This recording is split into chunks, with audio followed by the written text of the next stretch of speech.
الرحيم. أهلا وسهلا ومرحبا بكم. maanta إن شاء الله تبارك وتعالى walaalayaal waxaan idila wadaagi doonaa su'aal jawaabteed. Su'aashaasoo dhalinyaradu aad ay ii weydiiyaan marka aan ka sheekaynayo bilowyada mashaariicda ganacsiga iyo hawlahaas.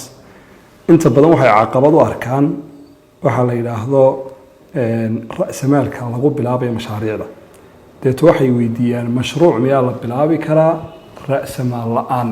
miyaa la bilaabi karaa. taas baan insha Allah tabaaraka wa tacaala bal waxaan ka iftiimin doonaa. Waxaa jira book aan qoray oo dhawaan soo bixi doona 100 mashruuc iyo mashruuc la yiraahdo. Cinwaanadiisa waxaa ka mid ah cinwaan magaca taba miyaa la bilaabi karaa mashruuc ra'samaal la'aan.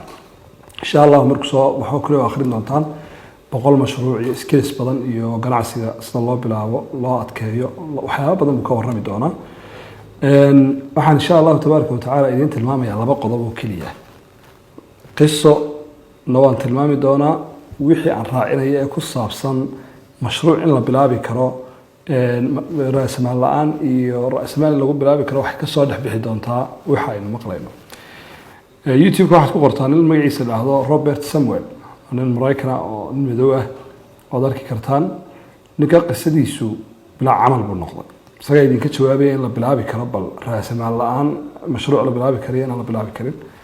shawaaricda magaaladiisu iska warwareegay deeta maalin baa wuxuu arkay fursad dad ku jira iPhone telefoonka la yiraahdo oo version cusub uu leeyahay soo baxay kii ugu jira deeta wuxuu arkay in caan oo dhex taagan oo kadeedan marba haleelaha eegayo meeshiina safkiina doonayay inaanu ka bixin haddana telefoonkiina raba kii buu tagay wuxuu ku war haddana halkan anigu ku istaago oo aniga wax yar siiso aan dhow toolana ku qabto meeshaada oo waxaaga ku qabto aad buu soo dhaweeyay $345 buu siiyay intii koobaad line-kii buu ugu jiray uu soo qaaday telefonkii uu iibiyay nidaamkii uu dhameeyay fikrad baa ku soo dhacday magaaladiisan uu joogo meelo fara badan oo noocaas baa la galaa kuyada shaqaadu ka dhigtayba dadka uu sii qabanayay uu iibinayayba booskiisaas uu iibinayay lacag fiican uu ka helay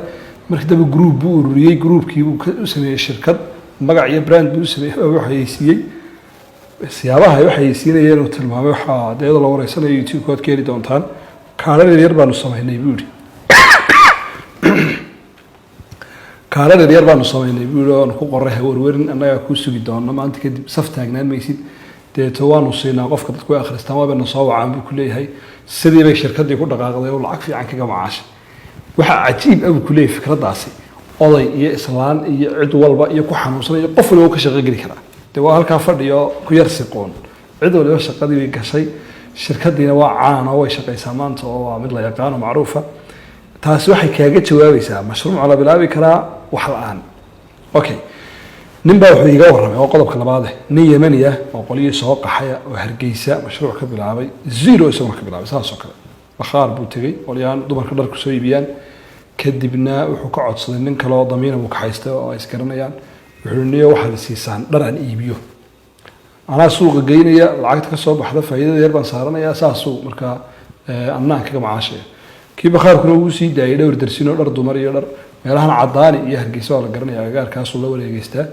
marada yar uu iibiyo waa xogoogiisa ayuu ka dul dhuftaa ilaa uu sii gaarsiiyo isagoo markii dambe mashruuc ku filaada bilaaban boqolaal tusaale ayaa la keeni karaa. aniga idin sheekaynaya khiyaali idin kama warramaya waan garanaya waxyaabo aan bilaabay zero balance oo aan ka faa'iiday caaqada iyo waxa la yiraahdo naafanimadu qofka waxay kaga timaadaa garaadka markay garaadka kaga timaado kadibna wuxuu moodaa in khaarijka ama dibadda aan waxba laga bilaabi karin ama aan san samayn karin dadka cudur daarar fara badan buu qofku samaystaa haddaad wax doonayso hadday ka go'an tahay inaad wax samayso waad samayn karaysaa adigoo zero haysan adigoo waxba haysan bilaabi karaysaa bilaabi karaysaa dadka wax iibiyo u tag suuqa gal dabcan waa ka aqbali karaa inaad taa waxa ma rabo ama ka ka xishoonaya ama sida waa sax waa maqbuul adaa wax xorataas laakiin qofku isagoo waxba haysan wax uu bilaabi karaa haddii uu dadaal ku jiro hadduu orod ku jiro hadduu maskaxda toojinayo waxaan ku soo gabagabeynayaa Robert Kiyosaki buugiisanaadka oo qiimaha badan leh aabaha faqiirka ah iyo aabaha hodanka iyo aabaha saboolka wuxuu tilmaamayaa aragti ah mashruuc in la bilaaba uma baahna ra'samaal يعني شرط معها والهلي وكمل شروط اللي بقى لكن أساس كماها aas-aasku waa in la helo buu yihi qorshe shaqaynayo rasmi ah 3 maalmood albaabka hoosta ka xidho habeen iyo maalin maskaxdaada tuuji waxaad keentaa mashruuc qoran oo alif ilaa ya oo lagu kalsoonaan karo la maalgashan karo wax maalgashada waayo maysidba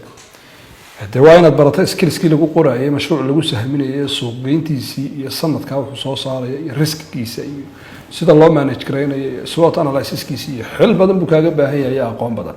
marka waa la bilaabi karaa inaad bilowdaana waa muhiim insha Allah awoodaada dib ugu noqo oo gabagabada Soomaalidu waxay yiraahdeen waraabaha bahalka la yiraahdo ayaaba waxa la tusaa awoodiisa marka uu soo dhimanayo markaasuu uu yiraahdo mareerahan aniga iyo hanjabaya jaarka weerartu islaadana waxa la yiri dhaxdoodnaha xalmo halkaas ku dhinta ma garan karo meel ay ka keeneen laakiin xikmadu bay tusaysaa geelana waxay yiraahdeen aakhira awoodooda la tusaa dadkeena awoodooda iyo arrinkooda wax la tusaa goor ay talo faraha ka haaday marka hal dadaal insha Allah barakallahu fiikum assalamu alaykum wa rahmatullahi wa barakatuh